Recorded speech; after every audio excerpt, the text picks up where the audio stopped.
Tudo bem? Vamos meditar na palavra de Deus, vamos crescer com a palavra de Deus, vamos permitir que a palavra de Deus nos transforme de dentro para fora, que faça a gente parecer cada vez mais a imagem de Jesus Cristo.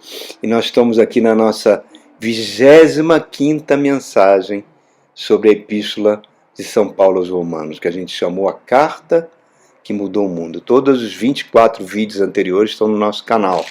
Você não deixe de assistir, não só ele, várias pregações estão lá para abençoar a sua vida.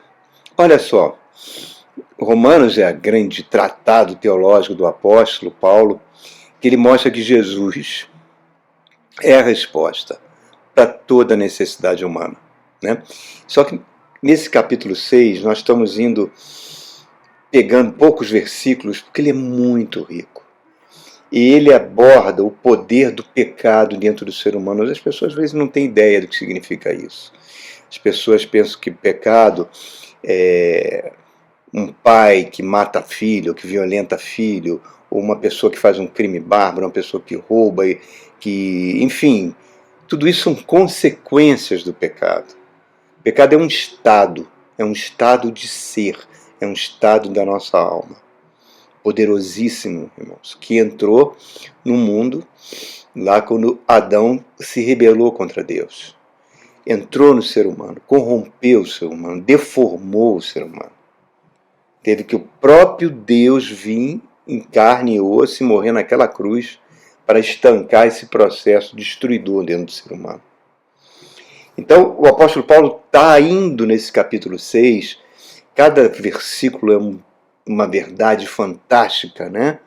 E ele mostra o pecado como um senhor de escravos, como um senhor de exército de armas, né? E que nós precisamos nos rebelar contra esse poder, desse domínio, que nós não vamos conseguir vencer esse domínio com a mente humana.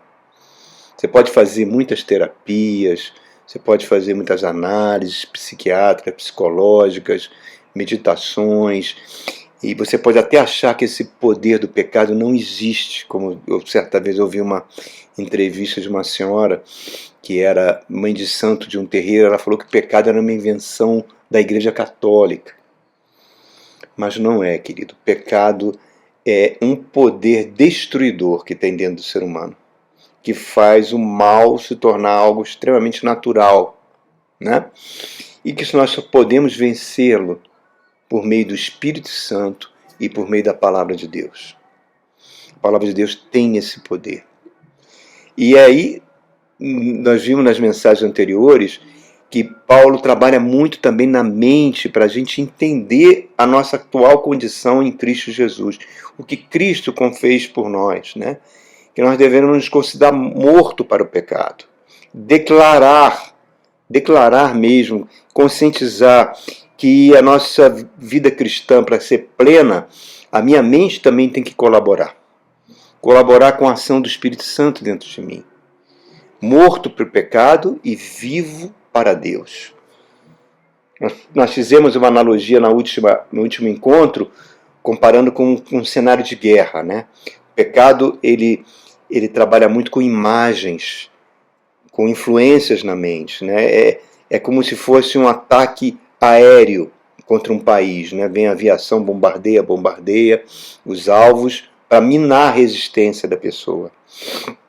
Ao mesmo tempo, ela vai pela praia, manda os fuzileiros navais estabelecer uma cabeça de praia para que os exércitos entrem.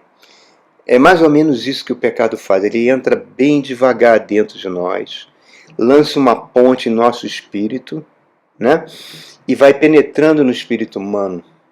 Então, quando você vê essas coisas bárbaras que a gente vê diariamente na mídia, desde que a gente nasceu, né? Pessoas cometendo crimes bárbaros, é porque ele já completamente dominou o espírito humano.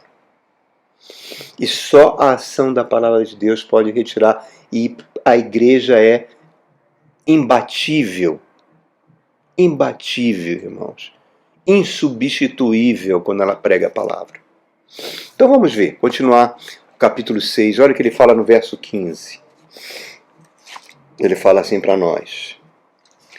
E então, ele está perguntando, Vamos pecar porque não estamos debaixo da lei, mas debaixo da graça? De maneira nenhuma. Olha só que coisa fantástica, como ele é incisivo. Nós morremos para o pecado, então ele não tem condição de nos vencer. Quando a gente peca, e nós vamos pecar, é porque é algo eventual, não é um estilo de vida. Ele não nos domina mais, porque nós estamos debaixo da graça. Não estamos debaixo da lei. No capítulo 7 ele vai explicar isso de forma brilhante. A lei aponta para Adão, a graça aponta para Cristo. Então eu preciso reconhecer que eu dependo de Cristo. Dependo dele.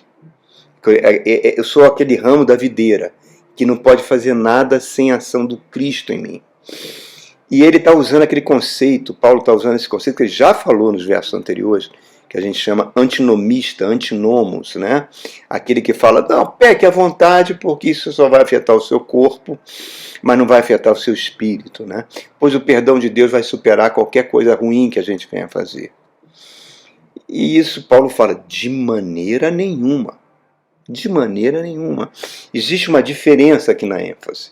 No capítulo 6 ele vai mostrando, primeiro, que nós fomos unidos a Cristo. Fizeram isso por nós. O Cristo fez isso por mim, eu não tinha condição de fazer isso. E segundo, agora que eu estou em Cristo, eu me ofereço a Deus. Eu passo a ser escravo de Deus, não do pecado. É um gesto da minha vontade. É uma decisão que eu tomo. Por que eu tomo essa decisão? Porque a graça de Deus me capacitou para isso. Tá? Então repare, olha a lógica toda aí. Duas lógicas. Primeira parte foi a primeira parte do capítulo 6. Até aqui, mais ou menos, o verso 10, verso 11, ele está mostrando a lógica do batismo. Nós morremos com Cristo no batismo e ressuscitamos com Ele. E a segunda parte é a lógica da conversão. Eu, agora, desci as águas do batismo, sou uma nova criatura e agora eu me entrego a Deus. Por não entender esse processo, é que você vê tanto cristãos que se desviam da fé. Se desviam da fé. Descem para a água do batismo muito felizes, muito emocionados, mas vão vendo as coisas da vida, as dificuldades, e vão se desviando e acabam voltando para uma vida pecaminosa pior que levava antes, irmãos. E Paulo está falando, tem um salário aí nisso tudo. O salário de morte quando a gente peca. A vida de Davi é um exemplo típico, né? Quando ele comete aquele adultério com Betseba, como aquilo gerou morte na família, morte nos seus filhos, destruição da sua família, por mais que Deus o houvesse perdoado. As consequências do pecado, elas ficam, irmão. É a lei da semeadura, que a gente semeia, a gente colhe. Então, e para isso a gente também precisa entender que um erro muito grande do falso evangelho, daquele evangelho de causa e efeito, Deus é causa e efeito, como se fosse uma máquina de Coca-Cola, você bota uma moedinha e tira uma Coca-Cola, você dá o dízimo e recebe uma bênção. Não é assim que funciona, irmãos. O nosso Deus não é assim. Eu oferto, eu ganho. Não, não, não. Quando Deus nos abençoa, Ele abençoa nas áreas mais essenciais da nossa vida. Na nossa psique, nas nossas emoções, na nossa saúde, na nossa família. Sem precisar de nenhum sacrifício, que o sacrifício já foi feito na cruz do Calvário. Agora, no pecado não é assim. O pecado, sim, é causa e efeito. Eu peco, eu vou colher. Eu vou colher, irmãos. Aquilo vai crescendo e é uma coisa imediata. Hebreus capítulo 2, verso 2 diz que até nem os anjos que pecaram foram poupados. Então, é um poder extremamente poderoso que atua em toda a humanidade. E o mundo maqueia esse poder com glamour, com um padrão de ilusão, né? Faz que a vida pessoal da pessoa seja marcada por uma falta de paz, por uma cobiça que não para de crescer, por um egoísmo que não para de crescer, que leva a vários tipos de escravidões, a vícios diversos. Tribulação e angústia vêm para a nossa alma das pessoas que deliberadamente ignoram o poder do pecado. E quando você ignora o poder do pecado, você vive uma vida sem Deus. Por isso você vê, entre tantas famílias de posse ricas, que você fala, tem tudo para ser feliz, a coisa não é bem assim. São nos bairros mais ricos que existe um alto consumo de remédios psicotrópicos, de tarja preta, que atuam na mente para curar depressão e síndrome. São nos bairros mais ricos. Certa vez eu vi uma entrevista de uma mulher que comprou uma mesa linda, de mármore. Uma mesa que custou uma pequena fortuna, fantástica, grande, para a família toda sentar para jantar. Depois de 5 anos com aquela mesa, ela disse que não teve uma vez que a família sentou junta para almoçar. Todo mundo comia dentro do seu quarto, na frente do seu computador. É um mundo que nós vivemos, as pessoas estão se separando uma das outras. Se conectam à rede, mas não se conectam às pessoas. E o pecado vai só crescendo, irmãos. Vai transformando a mente das pessoas. Certa feita, eu conheci um amigo, quando eu estava muitos anos, e o pai dele era chinês. Chinês mesmo, veio da China, tentar a vida aqui. E o pai tinha um hábito, ele era pequeno, suas irmãs pequenas. O pai tinha um hábito, o pai comprava um porco e preparava aquele porco, cortava em pedacinhos carne, fazendo os quitutes ali. Todos os filhos pequenininhos, junto com a mãe, todo mundo reunido ali no sábado, preparando aquela comida, a família toda junto, num clima de alegria, de conversa, de bate-papo. O pai faleceu, a mãe faleceu, essas pessoas se tornaram adultas, tiveram suas próprias famílias, e um dia ele foi visitar a irmã. E estranhou, sentou para almoçar com a irmã, só sentou ele e ela. O marido estava no quarto, os filhos cada um num quarto. Ela falou, ninguém mais senta à mesa. Então nós vivemos esse clima de separação, esse clima de priorizar posses materiais, esse clima de consumismo ao invés do diálogo, esse clima de polarização, esse clima de polarização política, onde ter é melhor do que o ser. Isso tudo são consequências do pecado que estão degradando cada vez mais o ser humano, irmãos. Somente o Espírito Santo pode trazer paz para um lar, para uma família. É uma herança fantástica quando uma família cria o hábito de buscar a Deus. Né? Por isso que Paulo está falando, vamos pecar de novo? Nem pensar, nem entrar nessa prática. E aí ele continua no verso 16. Ele fala assim, não sabem que quando vocês se oferecem a alguém para lhe obedecer como escravos, tornaram-se escravos daquele a quem obedecem, escravos do pecado que leva à morte, ou da obediência que leva à justiça? Então ele está fazendo uma pergunta aqui para a gente, a quem você vai se entregar? A esse poder que vai te levar à morte, ou a Deus que vai te levar à justiça? É um princípio básico, o princípio da autorrendição. Quando eu me submeto, eu me torno escravo, seja ao pecado ou a Deus. É Paulo trazendo aqui uma figura de um mercado de escravos que existia na Roma antiga, né? Os prisioneiros de guerra eram levados para aquele mercado e eram negociados como escravos. Isso é uma guerra espiritual. É uma guerra espiritual.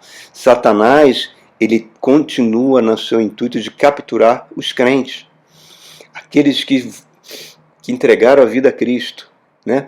E ele atua tanto no nível coletivo quanto no nível individual, tanto no nível de uma nação quanto no nível do indivíduo. Infelizmente, o Brasil foi um dos últimos, se não o último país a libertar os escravos. Houve uma época que o tráfico de navios negreiros da África para o Brasil foi proibido no mundo inteiro. A Inglaterra chegava a fundar os navios negreiros para impedir esse tráfico, mas o Brasil continuou fazendo. As famílias de traficantes de escravos no brasileiro constituíam a elite do país. Essa elite continuou, perpetuou para os seus filhos até os dias de hoje, na política, em vários lugares, né? a abolição da escravatura, a Lei Áurea, foi um grande engodo, porque eles foram libertos, mas com uma mão na frente e outra atrás. Ocuparam os cortiços, ocuparam as favelas, com desemprego, trouxe violência social, injustiça, que continuam até hoje. Por quê? Porque o pecado cobra um alto preço. Por isso que Deus criou lá o ano do jubileu. Depois de 50 anos, se houvesse alguém escravo na família judia, ele recebia alforria e recebia tudo em termos de bens pelo trabalho que ele fez naqueles 50 anos. Para que a pobreza não se tornasse hereditária. Está vendo? Essas coisas que eu estou falando no nível coletivo. Né? Portugal ficou riquíssimo com as grandes navegações no século XV e no século XVI, mas perdeu tudo. Perdeu tudo. Por quê? Porque eles tinham uma mentalidade escravagista. O escravo, essa mentalidade escravagista levou ele a depender cada vez mais da mão de obra escrava, enquanto a Inglaterra praticamente pegou toda a riqueza de Portugal, né, com a Revolução Industrial e com outras coisas que vieram depois. Então repare que tudo isso acontece no nível coletivo, mostrando, e essa mentalidade do inglês é uma mentalidade muito sadia, que os americanos também têm. O trabalho tem que ser valorizado. O trabalho é valorizado. As crianças, desde o início, aprendem a valorizar o trabalho, recebem mesadas por pequenas tarefas. E aqui no Brasil isso não acontece. Às vezes as pessoas... você quer que seu filho tenha uma, digamos assim, não tenha um futuro ruim, não poupe de trabalho, de tarefas, de pequenas tarefas. Não encha ele de dinheiro para poder ele comprar as suas coisas sem tarefas, sem entender o valor do trabalho, o valor do dinheiro. Toque nos seus bolsos, não permita que seja uma coisa que eles cresçam sem essa noção. Então reparem, porque eles vão criar responsabilidades futuras. Reparem, uma das coisas tristes que eu vejo, pais poupando filhos. O filho avançou um sinal, recebeu uma multa com o carro, ele paga a multa. Não, o pai tem que mostrar para o filho que ele cometeu aquele ato e ele é responsável por aquele ato, que ele tem que pagar por aquilo, fazendo que a criança seja responsável, o adolescente seja responsável, o jovem adulto seja responsável. Então eu estou falando tudo isso no nível coletivo. Agora no nível individual é a mesma coisa, irmãos. Se ele está falando aqui no verso, a escravidão espiritual é uma pior forma de escravidão que existe. E a escravidão espiritual exige obediência. Assim como Deus espera de nós uma obediência aos seus mandamentos, o pecado também espera daquelas pessoas uma obediência aos seus ditames. A conversão é uma autorrendição. Eu me rendo a Deus. Eu me submeto a Deus. Eu tenho obediência total, radical, exclusiva. Porque Jesus mesmo falou, ninguém pode ter dois senhores. Ou a gente escolhe obedecer a Deus, ou a gente escolhe obedecer ao dinheiro e a tudo aquilo que o dinheiro faz, nos corrompendo por causa disso. Não tem como voltar atrás. A escravidão com Cristo, eu olho para Jesus, Jesus vai fazer por mim aquilo que eu não consigo fazer sozinho. Se eu sou uma pessoa grosseira, se eu sou uma pessoa impura, eu peço ajuda a Jesus e Ele vem me ajudar e vai me transformar algo que eu não vou conseguir fazer sozinho. Uma vez eu li um livro do Atmani, aquele pregador chinês, que ele contava que ele tinha que visitar uma pessoa, que essa pessoa era extremamente desagradável. E ele ficava extenuado quando ele ia visitar essa pessoa. Ele ficava cansado, porque era uma visita terrível, a pessoa só se queixava, só se lamentava, e isso trazia muito aborrecimento para o Atmani. Dentro da igreja ele recebeu a missão do pastor de visitar aquela pessoa. mais uma vez. Então ele foi, se ajoelhou, falou: Espírito Santo, me ajude nessas 2 horas que eu vou estar na casa do irmão tal, que seja um momento agradável, de paz, de conversa, que não seja aquele momento desagradável, de queixas, de fofoca, disso tudo, que isso me põe muito para baixo. E ele foi visitar o irmão. E disse que aquelas 2 horas passaram assim, e nem sentiu. Que foi tão agradável, foi tão bom que não sentiu as horas passaram. Por quê? Porque quando a gente entrega a vida para Jesus Cristo, Ele faz por nós. Isso é contramão dos valores do mundo. Cada ato da minha parte de abrir mão dos meus esforços próprios é um passo de conquista cada vez maior do Espírito Santo do meu ser. Cristo é minha vida. Esse é o segredo da conquista de coisas maiores. Não existe um não posso, né? Filipenses 4,13, tudo posso naquele que me fortalece. Agora, o pecado não, ele quer que eu faça tudo por conta própria. Que eu resolva totalmente independente de Deus. Isso é um perigo. Porque a nossa natureza vai sempre nos levar para a direção errada. Temos mente, temos discernimento, sim, sim. Mas é importante que a gente sempre se submeta ao senhorio de Cristo. Recusar a agir enquanto não tiver uma direção de Deus. Depender dele não é você ficar na inércia, paradão, na rede, tomando água de coco. Não é isso. É quando Deus dá a direção para você, Ele indica o caminho, é a firmeza de fazer todos os nossos esforços para conquistar aquele objetivo. É a alegria de saber que Ele já iniciou a ação. É Deus falando com Josué: Josué, onde você botar a planta do teu pé, você vai conquistar. Eu só peço de você uma coisa, que você medite na minha palavra dia e noite e siga a minha palavra dia e noite. Faça isso, que eu faço o resto. Isso é a vida cristã normal, irmãos. Ele vai fazer, Deus não vai fazer a nossa parte. Ele nos deu capacidade, inteligência para isso. Mas se um caminho de 100% de vitória, se a gente depende de Deus, Ele vai fazer 90%. 10% é nosso. Um trabalho de parceria, cuja maior parte é dele. E Deus vai mostrar que muitas decisões, que muitas vezes a gente não deveria seguir. Ele vai mostrar isso para a gente. E vai mostrar também outras decisões que a gente vai precisar renunciar. Algumas dessas renúncias podem até ser dolorosas. Mas lá na frente a gente vai ver como foi bom. Porque quando a gente segue a direção de Deus, é um caminho de honra. De honra. Voltaremos a pecar? De maneira nenhuma, o apóstolo Paulo está falando. Eu vi, estava vendo na televisão, acho que não foi, acho que foi na internet, eu estava vendo um site de uma igreja linda, linda, linda, acho que é do século XVIII, em Amsterdã, que hoje, por incrível que pareça, essa igreja se transformou numa boate e em casa de prostituição. O que levou isso a acontecer, irmãos?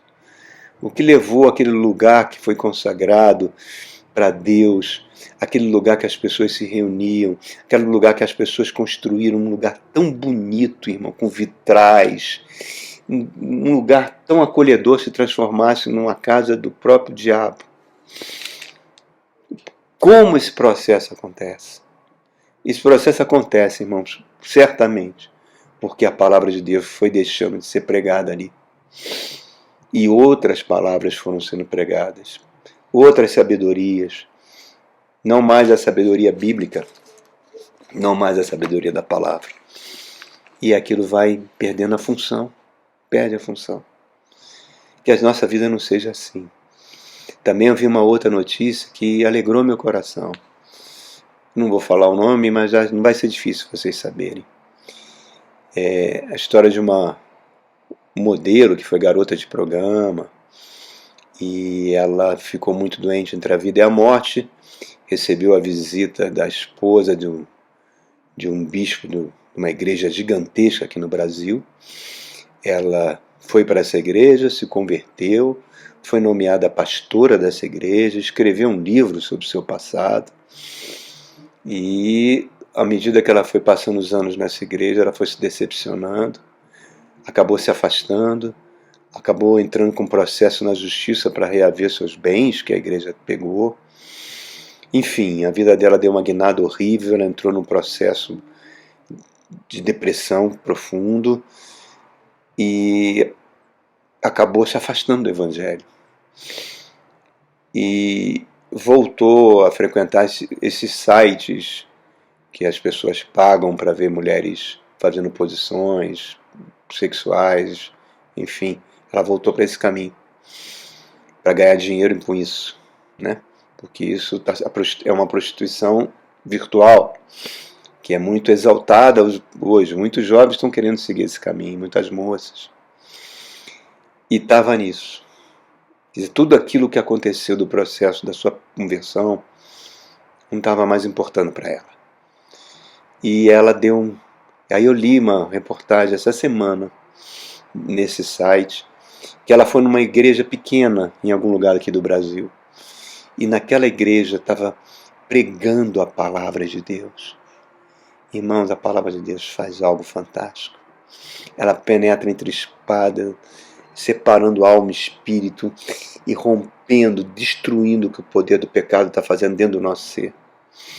Ela ouviu aquela palavra e aquilo trouxe de volta para ela quem ela realmente era, uma ovelha de Jesus Cristo. E ela rompeu com esse site, voltou para a igreja, para essa igreja pequena, está lá super feliz, porque ela voltou ao primeiro amor, voltou a trilhar o caminho de Deus, para o qual nós fomos chamados. Então, pecaremos? Paulo está perguntando. Pecaremos? De modo nenhum, irmãos. Não podemos brincar com esse poder destruidor.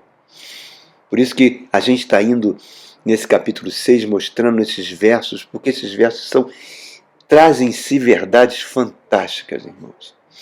Que Deus abençoe a sua vida. Que Deus abençoe. E que a gente possa continuar saboreando essa carta que mudou o mundo, seguindo os passos de Jesus. Amém? Deus te abençoe.